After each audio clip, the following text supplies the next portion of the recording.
Yeah, I love my M9 and a clean co-op arena match in Uncharted 3. Titles.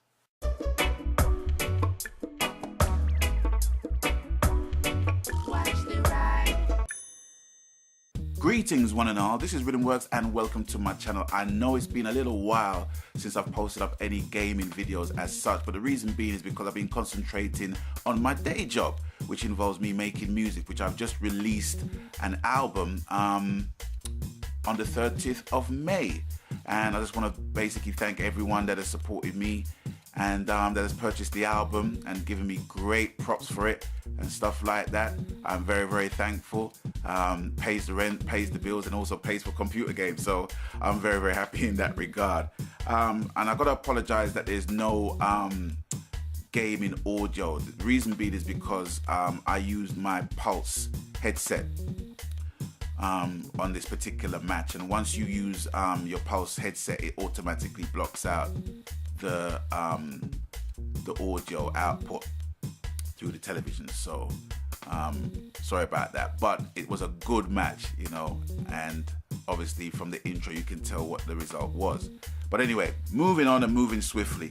E3. Now the E3 is going to be held in Los Angeles on Monday and Tuesday. And for those who don't know what the E3 is, it's basically the Electronic Entertainment Expo. I'm sure that's what it stands for. And it's an expo where the main gaming companies feature their wares and basically let you know of forthcoming news in relation to games and franchises and what have you, and consoles and the like. And the times are as followed. For the UK viewers, on Monday, Microsoft will be holding their floor show, which will be on Monday, 5:30 p.m. And EA will be holding their floor show at 9 o'clock p.m. on Monday. Ubisoft will be holding theirs on Monday at 11 p.m. And Sony will be holding theirs on Tuesday morning at 2 o'clock a.m. In relation to Microsoft, I don't really have any particular interest because I don't have an Xbox. In terms of EA Media, there's a game that I'm looking forward to basically seeing if they even make it at all, which I will feature later on, and Ubisoft and also Sony, you know. But first and foremost, the games I'm definitely looking forward to without question. Oh, in fact, you know what, even before that, I don't know about you, but I'm kind of feeling a little bit of pre-order apathy, you know, especially like with the next generation of consoles that's basically being released and stuff like that, and with the famine and the drought of good games that are available, I just find myself basically just pre-ordering anything that looks halfway decent. And for me, it's like, well, I already promised myself that I wouldn't do that, but I just find myself doing that. Case in point, Murdered Soul Suspect was a game that looked pretty good in the trailers, and I automatically pre-ordered that, even though I knew it was coming out, you know, way later in time.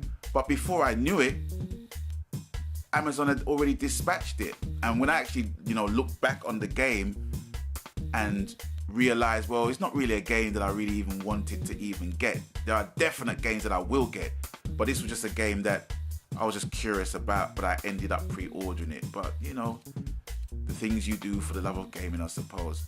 I tried to cancel it, but it wouldn't allow me. So it's another lesson learned at the end of the day. Because sometimes, you know, just pre-ordering stuff and forgetting about it ain't good for your bank balance anyway, you know, because that money that has been deducted could basically pay for other stuff that you can use more effectively. Anyway, that's my soapbox thing with pre-ordered stuff. That out of the way. Now, the games I am looking forward to from E3. The number one game, without question, first on my list. Come on now, you know, the clue is already here. It is Uncharted 4, or whatever they're going to basically call it. Now, Naughty Dog has made some major changes since they've basically put out The Last of Us with their personnel. Apparently, Amy Hennig, who was one of the directors, I suppose, she left. Well, she didn't leave, she was asked to leave, in its polite term. But with also other people within the company leaving to, forge careers in other development studios and things like that, it kind of begged the question, well, where the hell is Uncharted going? What's happening with the game? Now, for me, it doesn't even really matter at the end of the day, because Naughty Dog is something that I will put my house against, no problem, because their standards of games are just so special, so exquisite. It's just a brand that you can trust first and foremost. And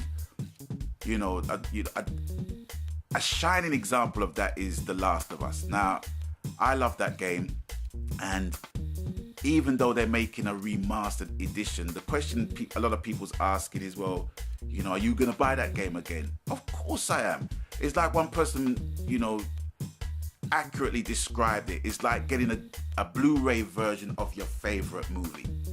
And that's more or less what it is, And with the fact that it's going to have all the DLC, commentaries and the like on it as well, it's going to be, a nice experience to relive. And it's going to be an amazing experience for the new gamers who don't even know anything about The Last of Us, or who hadn't been vibed up about The Last of Us, because I felt the same way about Uncharted, to be honest with you. I didn't know what all the fuss was about until I played Uncharted 1, and it was like, okay. And then I bought the other two the same time, and this is the reason why I still have my PS3, without a doubt. And soon this will be the main reason why I have my PS3. Uncharted, it has to be a notification as to when it's going to be released, or some gameplay, some extra gameplay footage or something. But I don't think Naughty Dog can really, come into this event and not say anything. It will just be a wind-up on top of wind-ups. But yeah, Uncharted 4 is a game I'm definitely looking forward to, and millions of others. The fans are baying for it.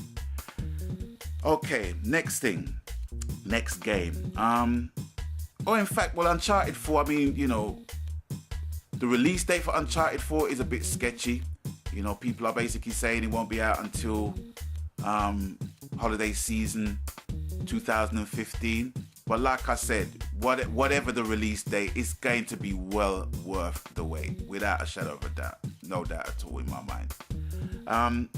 Another game I'm looking forward to, which has kind of been falling by the wayside in terms of, any kind of promotion on it and any kind of hype, is The Division. The Division looks like a very good open world game. I'm looking forward to that. Nothing really more I can say about it. It's been delayed and delayed and delayed, just like The Order. The Order is a single player first person shooter, I believe, which looks pretty good as well. The same thing was said about Watch Dogs, but with Watch Dogs now, I don't know, man. I just feel that if Watch Dogs came out in the condition that it is now, then, people will be really rating the game a lot better. I don't know. For me, I played Grand Theft Auto 5 like millions of other people have, and I was very excited about Grand Theft Auto 5, but then when I started playing Watch Dogs, it just kind of reminded me of the same thing. It's just Grand Theft Auto 5 with hacking, and that's not a bad thing. Believe me when I say it's not a bad thing. It's no way a bad game, but it's a game that you've played before. It's one of those kind of connect the dots kind of games for me. It's all about connecting cameras to cameras to cameras to phones to phones to phones to phones, and it looks really, really good. It's just a game that I just, have no desire in rushing to play on a regular. I'll just play it as I feel, which is good, and it's many, many hours of gameplay to be had on that. Yeah, and The Order, like I said before, The Order is a first-person shooter, and it looks really, really good. It's set in Victorian England, Victorian London, I suppose, and that's been delayed as well. And the question could be asked if games that are being hyped up too early?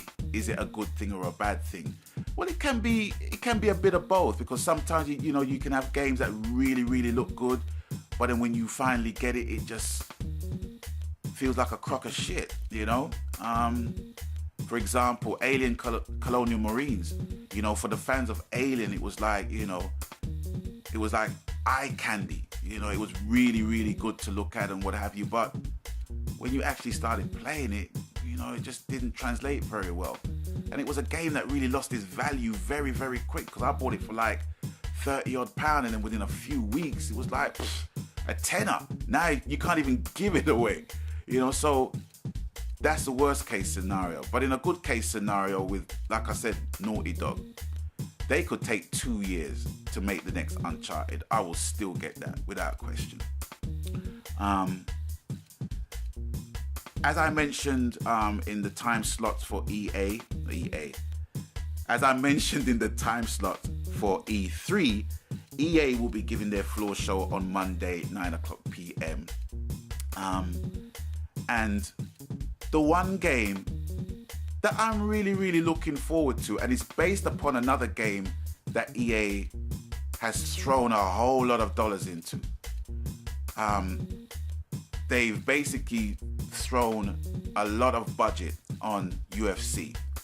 And that is fine, but it's just not my kind of sport. I am looking forward to, if at all they're going to release another installment in the Fight Night series. It just has to happen, It has to happen. Even though the numbers for the game is pretty small right about now with Fight Night Champion.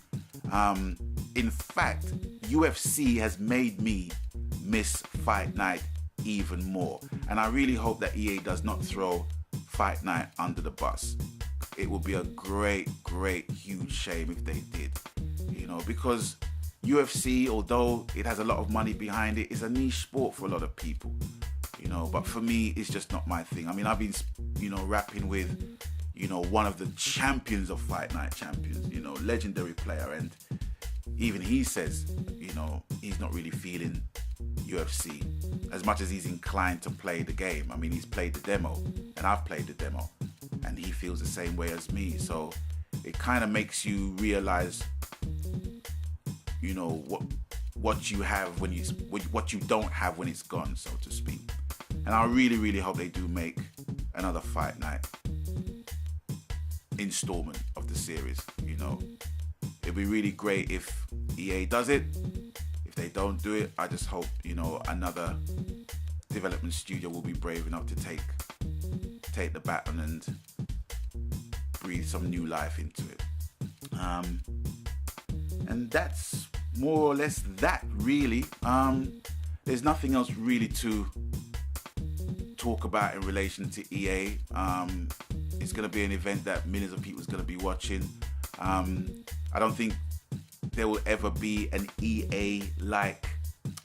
Why do I keep getting EA and E3 confused? I don't think there will be another E3 event, much as the one where Sony actually unveiled the PS4. To me, it was one of the maddest things I've ever seen, and it will never see the likes of that again. But hey, maybe in a few years with the PS5, I suppose that's going to be obvious, but for now.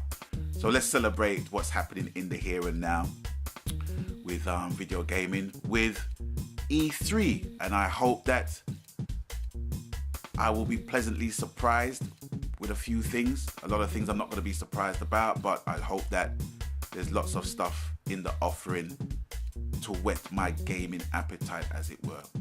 Anyway, that's all for me. That's all for now. And as always, whatever the console, whatever the game, whatever the media, whatever the platform, happy gaming. Is good to be back. And I will catch you guys on the next one. So until such time, Megan.